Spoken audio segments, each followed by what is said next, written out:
আমার বাচ্চারা নিজেরা নামাজ পড়ে রোজা রাখে, কিন্তু ঘরের মধ্যে বাচ্চারা নামাজ পড়ে না, এই পর্দা ঠিক মতো থাকে না, সেভাবে খেয়াল নাই, এটুকু বুঝতে পেরেছি। কিন্তু আল্লাহ কোরআন কারীমে কি বলে, ও আনফুসাকুম ওয়া আহলিকুম নারা, নিজে জাহান্নামের আগুন থেকে বাঁচো, আর পরিবার পরিজনকে জাহান্নামের আগুন থেকে বাঁচাও। দায়িত্ব আছে না নাই? হ্যাঁ, ব্যবসা ক্ষেত্রে মালিকের হুকুম নাই? হ্যাঁ, আল্লাহর বান্দা যেমন ওকে তা করা যায়। হ্যাঁ, মুসলমান কাকে বলে? মুসলমান শব্দটা আত্মসমর্পণ, সারেন্ডার, মন যা চায় সে অনুযায়ী চলা যাবে না, কথা বলে না। এই আত্মসমর্পণকারী যার কাছে করে সে যেরকম ছাড়া এছাড়া নিজের ইচ্ছে মতো চলা যায়, তাহলে আত্মসমর্পণ হয়। তাহলে আমরা মুসলমান শব্দের অর্থ আত্মসমর্পণ, আরবি শব্দ, ইংরেজি বলে সারেন্ডার। এই জন্য তো কবি এক কথায় বুঝতে তো বলছিলেন, কি বলছিলেন, মুসলমানি বুয়াদ গরদান নেহাদান এনামে খুব বাদাচ্ছে খাজাবাদা। ঘোড়ার মুখে লাগাম লাগায়, শহরে হাতে ছাড়ে, নিজের ইচ্ছে মতো আর চলতে পারে না, শহরে যেভাবে চালায় ওইভাবে চলার নামই হলো মুসলমান। কথা বলেন না কেন? এই জন্য দেখবেন আল্লাহর ওলিদের অবস্থা কি জানে, এই নিয়ে কোনটা হারাম কোনটা হালাল ওই খেয়াল তাদের থাকে না। তাদের খেয়াল থাকে কোন কাজে আল্লাহ বেতা, জীবন হুশ থাকতে সে কাজ করবো না, পা পারাবো না, আর যে কাজে আল্লাহ খুশি হুশ জীবন থাকতে ওই কাজ ছাড়বো না। এর নাম হলো মুসলমান। এই কথা ঠিক কিনা? এই জন্যই তো কবিরা মুসলমানদের স্মরণ করে দেওয়ার জন্য বলছেন, ও মুসলমান, না আমেরিকা লন্ডন সে উলফাত, না আমেরিকা লন্ডন সে উলফাত, আমি মস্তে মদিনা কর খুদায়া। হে মুসলমান, তোমার রাস্তা তো আমেরিকা লন্ডনের রাস্তা না, তোমার রাস্তা হলো মদিনার রাস্তা। আল্লাহর হাবিবের রওজা পেয়ে শুয়ে আছে তার রাস্তা। এই জন্য বলেন, এই জন্যই মুসলমান যারা আমরা দাবি করি, এই জায়গায় সব জায়গায় চালাকি ভাইজানি বুদ্ধিমানি চলে না, চলে চলে চলে। এই জন্য আল্লাহ বলছে, আজ মুদা মাতলে দূরান্দিশের, আজ মুদা মাতলে দূরান্দিশের,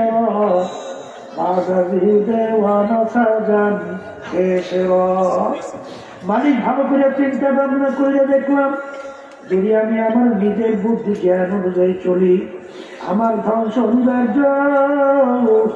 এই জন্য আমার সমস্ত জ্ঞান বুদ্ধি চালাচ্ছি তোমার এবং তোমার রসুলের হাতে সমুদ্র করলাম। এখন আমি আল্লাহ এবং আল্লাহ রসুলের পাগল হইয়া গেলাম। এই হলো মুসলমানদের কথা। জনগণের কথা ঠিক কিনা? এই কার ভালো লাগে কার খারাপ লাগে দরকার নাই, বইলে যে কে মানবেন জানি কথা ঠিক।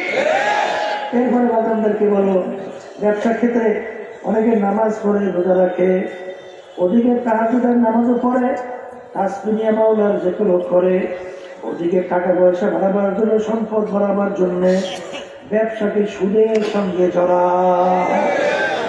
বলে নাউজুবিল্লাহ, নাউজুবিল্লাহ, নাউজুবিল্লাহ। কথা ঠিক কিনা?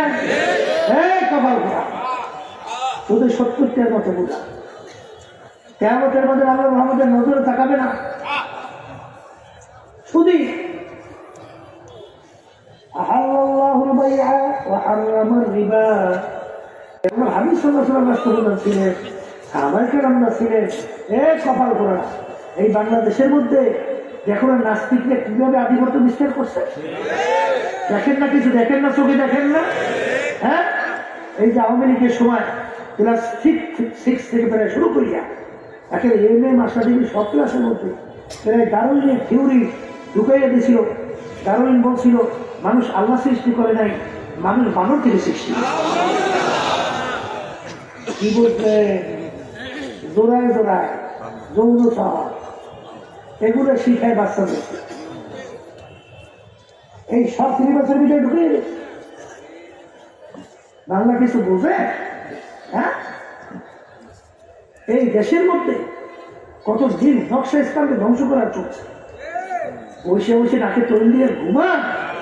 ইতিহাস পড়ে 750 বছর পর্যন্ত মুসলমানরা রাজত্ব করছে, 750 বছর। সেই স্পেনের ভিতরে তালাশ করলে থাকবে এখন মুসলমানদের কি ভোগ হওয়া যায় না। উদাসীন ছিল, খবর রাখে না, বসে বসে নাকে তৈরি দিয়ে নাকতে ঘুমিয়েছে। ওদিকে আস্তে আস্তে নিচ থেকে গাছের গোড়ার শিকড় কাটতে দিচ্ছে। যখন কাটা শেষ, আস্তে গাছটা পড়ে গেছে, আর মাঝে বসে করে দাঁড়াতে পারে দরবেশের দরবেশ কাকে বলে? 10 সাবজেক্টে পরীক্ষা দিয়েছে, 9 সাবজেক্টে 100 নম্বর, 1 সাবজেক্টে ফেল, ছাত্র কিন্তু ফেল। 10 সাবজেক্টে ঘরে 33 নম্বর, ছাত্র কিন্তু পাস। কথা ঠিক না? দিন পরিপূর্ণ, বাকি লোকটা কোন দিন নাই করতেছেন, তাহলে মনে করছে কোন নীতি আদর্শ চলবে? এটা একটা দিন নির্দেশে কোরআন কারিমে নাই?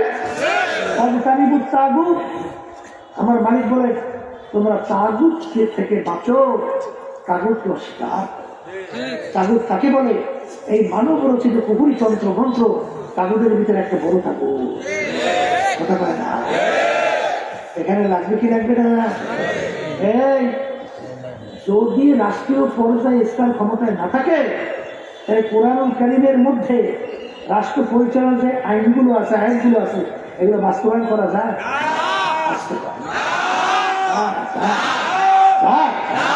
তাহলে এই আইনগুলো বাস্তবায়ন হবে কোথায়? দরবেশ হয়েছে? তোমার এই দরবেশের কামটা কি? এই জন্য তো আল্লাহ বলতেন, বুজুর্গি কি নেহি হামকো জরুরত, বুজুর্গি কি নেহি হামকো জরুরত, গোলাম আপনা বানালে খোদায়া। এ আমার দয়ার মালিক, তোর বেশি বুজুর্গি আমার লাগবে না, দয়া মায়া করে তুমি আমাকে তোমার গোলাম হিসাবে কবুল করে না।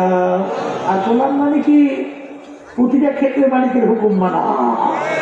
বলে প্রতিটা ক্ষেত্রে মালিকের হুকুম মানা, এইটার নাম হলো গোলাম।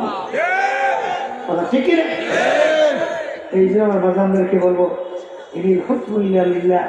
আমার মালিক বলেন জমিন মানুষ আমার, সবকিছু আমার, নিয়ম নীতি চলবে আমার। আমি আহকুম বিমা আনজালাল্লাহ ফাউলাইকা হুমুল কাফিরুন ফাউলাইকা হুমুজ জালিমুন ফাউলাইকা হুমুল ফাসিকুন। এই যে আয়াত শুনাইছি, একই কোরআনের আয়াত না? আমি যদি বলি, আল্লাহ বলতেছেন এই কবরের জাতিরা, আল্লাহ বলতেছেন যারা আমার নিয়ম নীতি আদর্শ অনুযায়ী রাষ্ট্র পরিচালনা করবে না, ওরা কাফের, ওরা জালেম, ওরা ফাসিক। ওরা ঠিক কিনা? লাগবে? মুসলমান না হইয়ে কবরে যাওয়া যায়? আর মুসলমান শব্দের অর্থ কি মনে রাখতে সবার পর? আমার আব্বাজান রহমতুল্লাহ চরমনায় গভীরের জমিনের ভিতরে ঘুমাইয়া রয়েছে। আমার আব্বাজান বলতেন, বাজান আমার ভিতরে দিনে যদি কোনো একটা দিক কমতি থাকে, দয়া মায়া করে তোমরা আমাকে ধরাইয়া দাও, কারণ তোমার কবরে তুমি যাবা, আমার কবরে আমি যাব।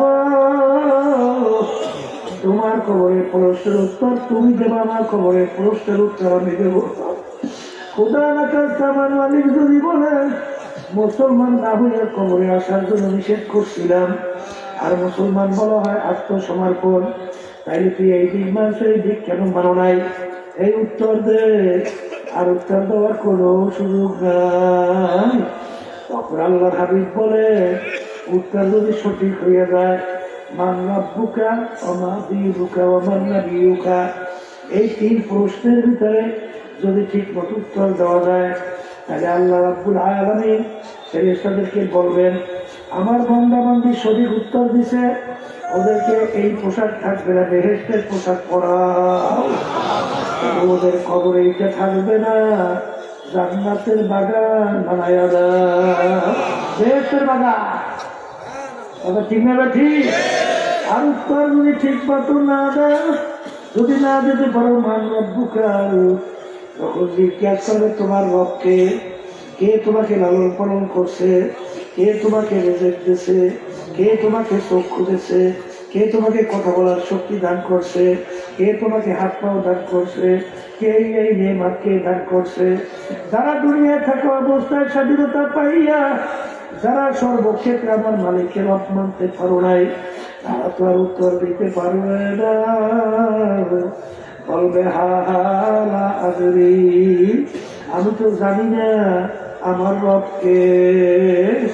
আর 2 নাম্বার, তোমার কোন ধর্মের নিয়ম অনুযায়ী চলছ। যারা দুনিয়ায় থাকা অবস্থায় সর্বক্ষেত্রে ইসলাম এবং দ্বীনের নিয়ম নীতি তার কাছে ভালো লাগে নাই, সে তো আর উত্তর দিতে পারবে না আমার দ্বীন ইসলাম। সে বলবে হালা আদরি, আমি তো জানি না আমি কোন ধর্মের নিয়ম অনুযায়ী চলছিলাম। আল্লাহর হাবিবকে দেখাবেন, মান হাযার রাসূল, বলো ব্যক্তিকে। যারা দুনিয়ায় স্বাধীনতা পাইয়া আল্লাহ রাসূল সাল্লাল্লাহু আলাইহি ওয়াসাল্লামকে তারা নেতা মানতে পারে নাই, কেউ আব্রাহাম লিঙ্কন, কেউ বা মাও সেতুং, কেউ বা লেনিন, কেউ বা ভারতের ইন্দিরা গান্ধী, জওহরলাল নেহরু, অমুক তমুক সবক, কেউ বা আমেরিকার প্রাক্তন প্রেসিডেন্ট আব্রাহাম লিঙ্কন। এরকম যারা তাদের নীতি আদর্শ অনুযায়ী যারা নাকি দুনিয়ার স্বাধীনতা পাইয়া আর যারা নাকি ওই নেতা মাইনা চলছ, আল্লাহর হাবিবকে দেখে চিনতে পারবে না। বলবে ব্যক্তিকে আমরা চিনি না, ব্যক্তিকে আমি চিনি না। যখন 3 প্রশ্নে ফেল করবে, আমার মালিক বলবে নাফরমান প্রশ্নের উত্তর ঠিক মতো দিতে পারে নাই, ওদের কবর এইভাবে থাকবে না। জাহান্নামের পোশাক পরাও, জাহান্নামের সঙ্গে কবর সুরাত করো, জাহান্নামের আগুনে এসে কবর ভইরা যাবে। নাফরমান দিক বিদিক হারাইয়া আমার মালিককে আল্লাহ আল্লাহ করে রাখতে থাকবে। আমার মালিক বলবে, কুরআনুল কারীমে বলে, এই নাফরমান, দুনিয়ার ভিতরে যেভাবে তুই আমাকে ভুইলা গেছিলি, এইভাবে তোকে আমি ভুইলা গেলাম।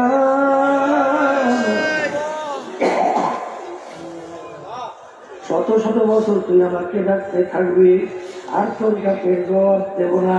এই কবরের মাটি নাফরমানকে 2 পাশ থেকে এমন ভাবে চাপ মারে, এক পাথরে হাঁটি অন্য পাথরে মিশে যাবে। যখন আল্লাহর হাবিব বলে এক পাথরে হাঁটি অন্য পাথরে মিশে যাবে, আল্লাহর হাবিব 2 হাত উঠাইয়া আঙ্গুলা ফাঁক ফাঁক করিয়া এক আঙ্গুল আর এক আঙ্গুলের ভিতরে ঢুকায়। আল্লাহর হাবিব বলে এক পাথরে হাঁটি অন্য পাথরে এইভাবে ঢুকে যাবে। আল্লাহ আপনি আমাকে আমাদের সবাইকে মাফ করে দিন। 2 জন ফেরেশতা কিয়ামত পর্যন্ত দুরূদ দিয়ে পিটাবে, 99 সাত কবরে জমা হয়ে যাবে। সে সাহায্য সেইরা 3 দিনা। এ কবরের যাত্রীরা, এই কথা কোনো পীর বলে নাই, কোনো আলেম বলে নাই, কোনো মুফতি মুহাদ্দিস বলে নাই। আল্লাহ হাবিব সাল্লাল্লাহু আলাইহি ওয়াসাল্লাম বলছে, আমরা শুধু শুনাইতে আছি কথা। ওই 99 বিষাক্ত সাপ কেমন বিস্তার হবে, যদি দুনিয়ার দিকে মুখ কইরা ফুক দিত, কোনো গাছপালার মাথার জায়গাতে আর কিয়ামত পর্যন্ত নাফরমানকে পেটাইয়া পেটাইয়া আমাদের সবাইকে মাফ কইরা দিয়া আর কিয়ামতের ময়দান থেকে আমার মালিক আরে কবরের থেকে কিয়ামতের ময়দানে উঠাবে। ময়দানে ঘর নাই, বাড়ি নাই, গাছ নাই, জমিটা মাটি না তোমার জমিন হবে। আমার মালিক সূর্য 1 হাত বা 100 হাত মাথার উপরে উপর করে ছাইরা দেবে, বলবে না সূর্য তোর ভিতরে যত তাপ আছে সারা নাফরমান বুঝুক আমি মাওলা সূর্যের সাথে কিয়ামতের ময়দানটা পুড়িয়ে লাল চামড়ার মতো লাল হয়ে যাবে। বাগুন নাই, জায়গা নাই, মরণের কোনো পরিবেশ ব্যবস্থাও নাই। লা ইয়ামুতু ফিহা ওয়া লা ইয়াহইয়া, মানুষ বাঁচবেও না মরবেও না।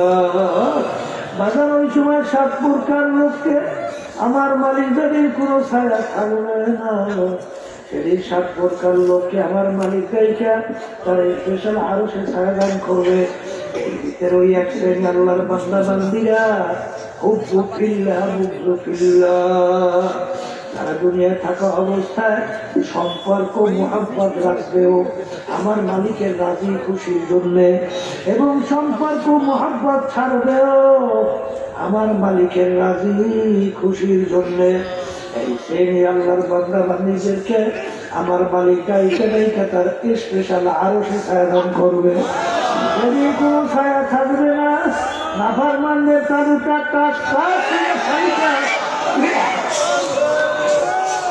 মগজগুলা ভাতের মতো একটা বক্তব্য ভর করে পড়তে থাকবে।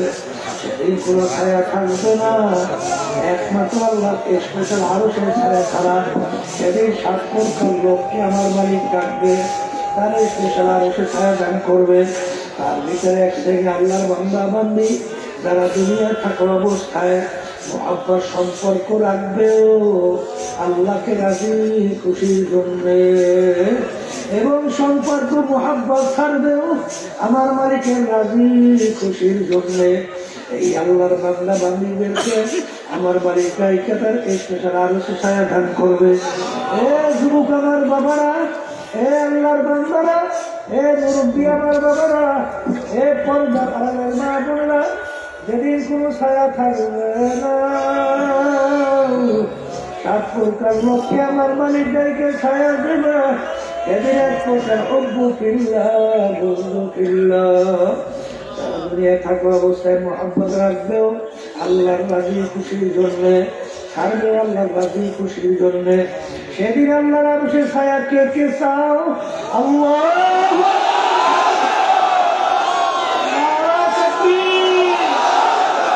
সবাই হাতুটা আল্লাহ দেখুন,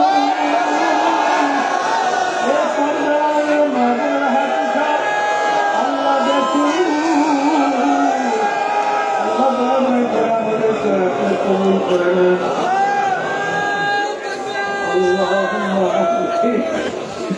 আমার বাজানদেরকে বলবো, পর্দারে মানদেরকে বলবো, আমাদের ময়দান এমন ভয়াবহ হবে, গর্ভবতী আল্লাহু আকবার মা পর্যন্ত গর্ভের সন্তান খালাস হয়ে যাবে। আমাদের ময়দান এত ভয়াবহ হবে, নবীরা পর্যন্ত উম্মতের কথা বলবে। আরে নাফসি নাফসি বলে চিল্লাইবে, আরে একমাত্র তোমার আমার নবী রব্বি হাবলি উম্মতি, সেই নবীর মায়া তোমার লাগে না, সেই নবীর পোশাক তোমার কাছে ভালো লাগে না, সেই নবীর সাজসজ্জা তোমার কাছে ভালো লাগে না। আর ভালো লাগছে ওই যারা খুব বাজার আমার মালিক বলেন কিয়ামতের ময়দান প্রত্যেকটা মানুষকে আমার মালিক তার দলের নেতা নেত্রীর সঙ্গে ডাকবে। প্রত্যেকটা মানুষকে আমার মালিক তার দলের নেতা নেত্রীর সঙ্গে ডাকবে। আমার মালিক বলবেন তোর দলের নেতা নেত্রী যেদিকে যায় সে তাদের পিছনে পিছনে সেই দিকে চলে যায়। এক কথা তোমার দলের নেতা নেত্রী যেখানে জায়গা আমার আল্লাহ বলেন তোরও সেইখানে জায়গা। এই যে আমার বাজানদেরকে বলবো, পর্দারে মামুনদেরকে বলবো, দুনিয়ায় থাকা অবস্থায় স্বাধীনতা পাইয়া খবরদার ধরাকে সরা জ্ঞান মনে না করিয়া তাদের মহাব্বত রাখবো, সম্পর্ক রাখবো তাদের সঙ্গে। তাদের সঙ্গে সম্পর্ক রাখলে আমার মালিক খুশি হয়। কথা ঠিক আছে, মালিক আপনি আমাকে আমাদের সবাইকে তৌফিক দান করেন। দুনিয়ার পাগল আমার বাবারা, আমার মালিক বানাইলেন সমস্ত মাখলুকাত আমাদের জন্য, আমাদেরকে বানাইলেন তার ইবাদতের জন্য। আমার মালিক কেমন জানি তোমার আমার দিকে তাকাইয়া দেখে, আমরা গরু পালি গাভী দুধ খাওয়ার জন্য, আরে গাভী বাচ্চা দেবে, গাভী গরুর বংশ বিস্তার লাভ করবে। বাজার হাজিগুলো পরে হাল চাষ করার জন্য, আর এরকম আম গাছ লাগাই আম খাওয়ার জন্য। এখন গরু বাচ্চাও দেয় না, দুধও দেয় না। আমার মালিক বলেন, তোর বিচার চাইয়া দেখি তুই একটা ছুরি ধার করছো, গরু শোয়াইয়া জবাই করছো, আমরা খুইলা গোস্ত পাক করলি, নিজে আত্মীয় স্বজন নিয়ে খাইলি, খা বান্দা বান্দি আমি তোর জন্যই তো বানাইলাম। আম গাছ লাগাইলাম খাওয়ার জন্য, আম গাছে আম দেয় না, তোর বিচার আমি চাইয়া দেখি। আম গাছ কাটলি, তরটা তৈরি করলি, বাকি অংশ লাঠি তৈরি করিয়া আগুন জ্বালাইয়া ভাত তরকারি পাক করিয়া খাইলি, খা বান্দা বান্দি আমি তোর জন্যই বানাইলাম। এক কাজে লাগাই না, অন্য কাজে লাগাইলি। এখন তোকে তো আমি বানাইছিলাম আমার ইবাদতের জন্য। আমি তোকে ফজরে ডাকি নামাজে পাই না, জোহরে ডাকি পাই না, আসরে ডাকি পাই না, মাগরিবে ডাকি পাই না, আর এশায় ডাকি পাই না। রমজানে রোজা রাখতে বলছি রাখো না, আরে হজ যাকাত আদায় করতে বলছি আদায় করো না, সুন্নাত তরিকায় চলতে বলছি চলো না, আর হারাম হালাল তমিজ করে খাইতে চলতে বলছি খাও না, চলো না। এক কথায় তোকে আমার ইবাদতে পাই নাই। এখন তোর বিচার তুই কর, তোকে আমি কোন কাজে লাগাবো? আল্লাহর বান্দারা, আমার কথা আমার মালিক বলেন, আমার একটা কাজ আছে, আমার একটা চুলা আছে, ওই চুলার নাম হলো জাহান্নাম। আল্লাহ আপনি আমাকে আমাদের সবাইকে মাফ করিয়া দেন। এ মুসলমান বিশ্বাস তো করা লাগে, এ মুসলমান বিশ্বাস তো করা লাগে, তাহলে তো ইমান থাকবে না। আমার মালিক বলে,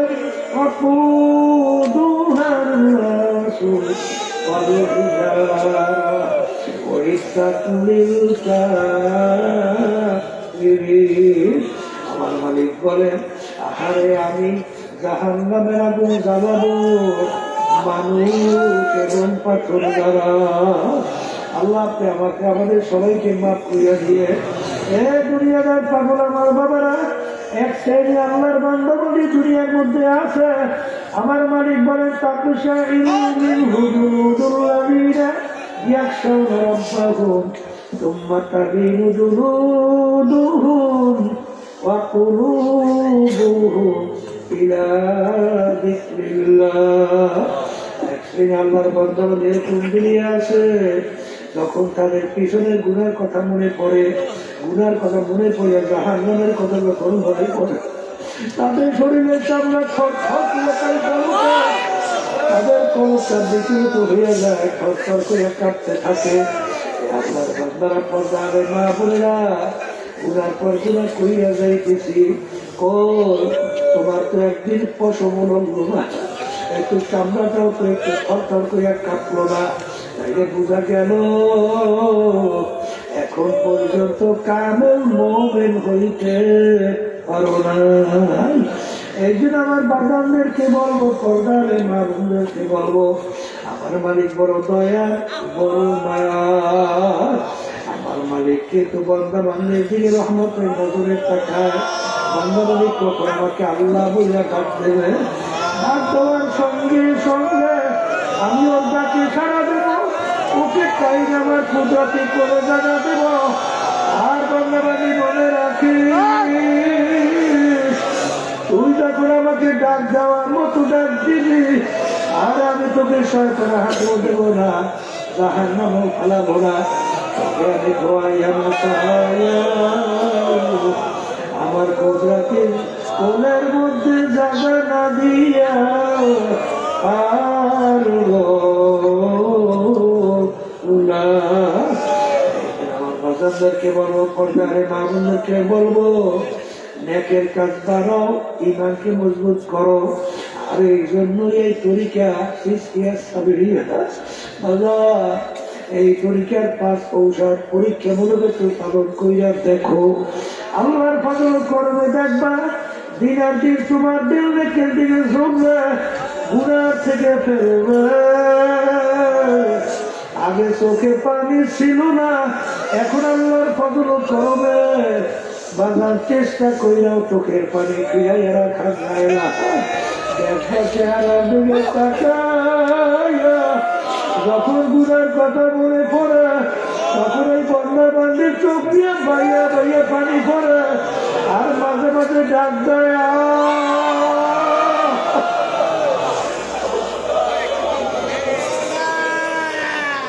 আমার দয়ার মালিক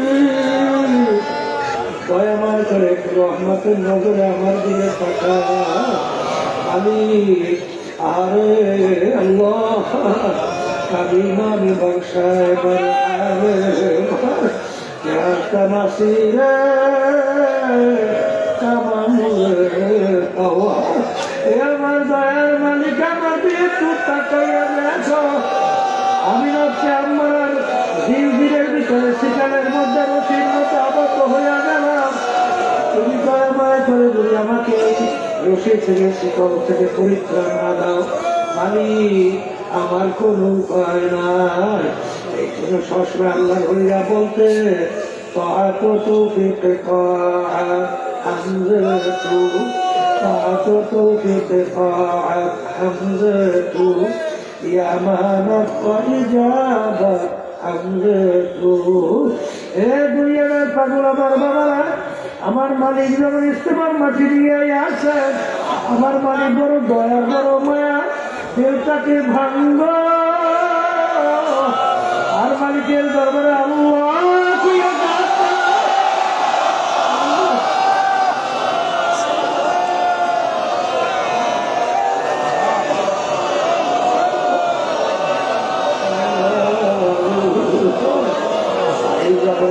মাটি নিয়ে আসো তোমার অডিনা বানাইয়া ফেরত দিও না আল্লাহুম্মা আমিন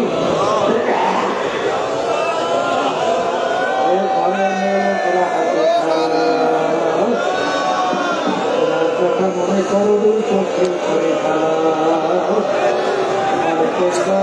কান্দ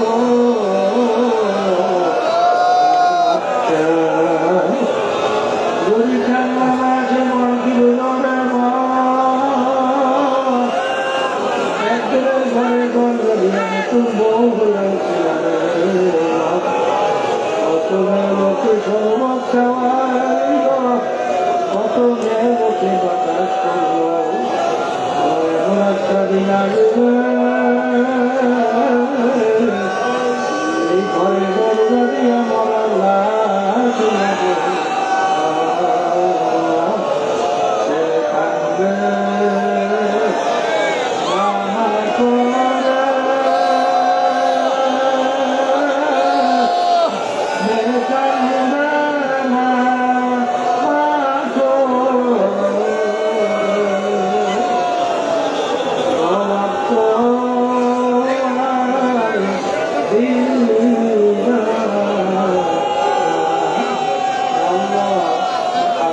মাঠে দিয়ে খেয়ে রাখে আপনার বন্ধুরা কিভাবে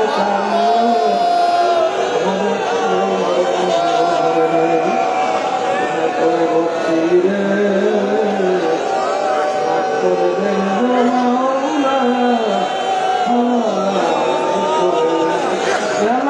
জোর করে কান্দে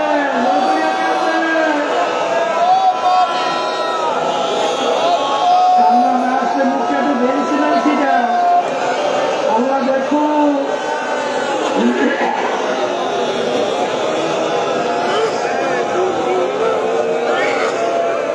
আল্লাহ এই মা বসে